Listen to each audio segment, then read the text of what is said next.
सोबत काम करतो सर्व तुम्ही बांधव आज सरकारच्या नजरेत आनंद झाला आणि आज या ठिकाणी राज्याच्या कायम सरकारच्या अत्यंत उदासीनतेमुळे उशिरा लागलेले माझे सर्व प्रिय बांधव शासनानं आपल्याला 10 वर्षापूर्वी लावलं असतं आज आपल्याला अशा काही गोष्टी करायची वेळ आली असती। आजही शासनाचा उदासीन्य कायम आहे याची आम्हाला सर्वांची जाणीव आहे। सर्वप्रथम कुडाळ येथे जुलै महिन्यात जो कार्यक्रम झाला त्या ठिकाणी भरती झाल्यावर आम्ही जाहीर केलं का हे जे आपले नवीन पवित्र पोर्टल शिक्षण सेवक लागले आहे त्यांचा कालावधी कमी करावा, अन्यथा जर त्याला कालावधी सध्याच्या कायद्यात कायद्यात बसवला योजनेत पद नाहीये।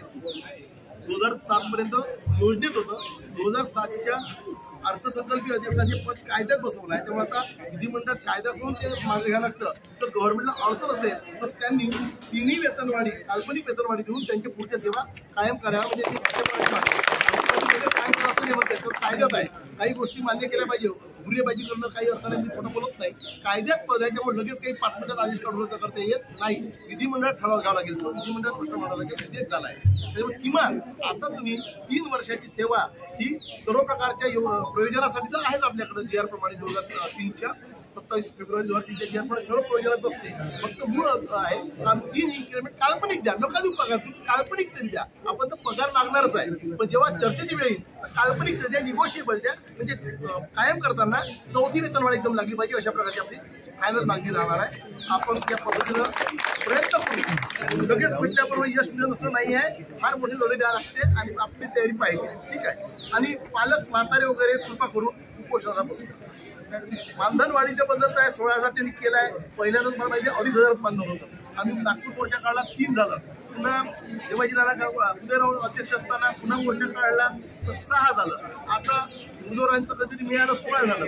तर आपल्या पद्धतीत चालू लागेल 15,000च्या खंडोळीला पाठिंबा देऊ नका, पुढची भरतीच होणार नाही अशासाठी सर्व यंत्रणा राबवत या ठिकाणी शिक्षण सेवक कालावधी रद्द करण्यात यावा यासाठी माननीय शरदचंद्र पवार साहेबांची आम्ही भेट घेतलेली आहे। राज्यामध्ये जवळपास 15,000 शिक्षण सेवक लागलेले आणि अन्यायकारक आणि काळा कायदा असणारा शिक्षण सेवक फक्त महाराष्ट्रामध्ये लागू आहे, तो रद्द व्हावा अशी भावना सर्व शिक्षण सेवकामध्ये आहे। कारण 16,000मध्ये 500-600 किलोमीटरवरती येऊन त्याचं कुटुंब जागवणं हा शिक्षण सेवकांना खूप मोठी एक जोखीम आहे। तर ही सर्व शिक्षकांची मागणी आहे। त्यानंतर 24 तारखेला आमच्या पालकांचं सातारा जिल्हा कार्यालयाच्या बाहेर त्या ठिकाणी आंदोलनसुद्धा होणार आहे।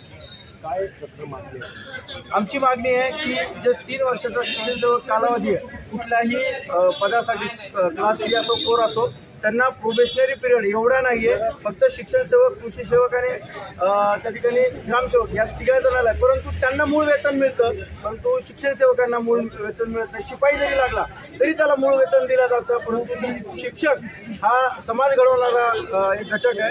या शिक्षकाला 3 वर्ष फक्त 16,000मध्ये त्या ठिकाणी कुटुंब जगवावं लागतं आणि त्यांचं वय बघितलं तर 35+ वय आहे। त्यांना सेवा सुद्धा फक्त 10 आणि 15 वर्षाची त्या ठिकाणी मिळते। सुरक्षेची हमी सुद्धा गेल्या 6 महिन्यापासून आम्ही ही मागणी वेगवेगळ्या माध्यमातून करतोय, आमदारांकडे करतोय, जिल्हा प्रशासन असेल त्यांच्या माध्यमातून करतोय, तरी सुद्धा आमचा मुद्दा हा मंत्री महोदय घेत नाहीत। मुख्यमंत्री महोदयापर्यंत आमचा विषय गेलेला आहे, 3-4 वेळेस आम्ही त्यांना भेटलोय। तर असं असताना सुद्धा ते अजून आमच्या मागणीला सकारात्मक मंत्रिमंडळाकडून कुठलाही प्रतिसाद आलेला नाही।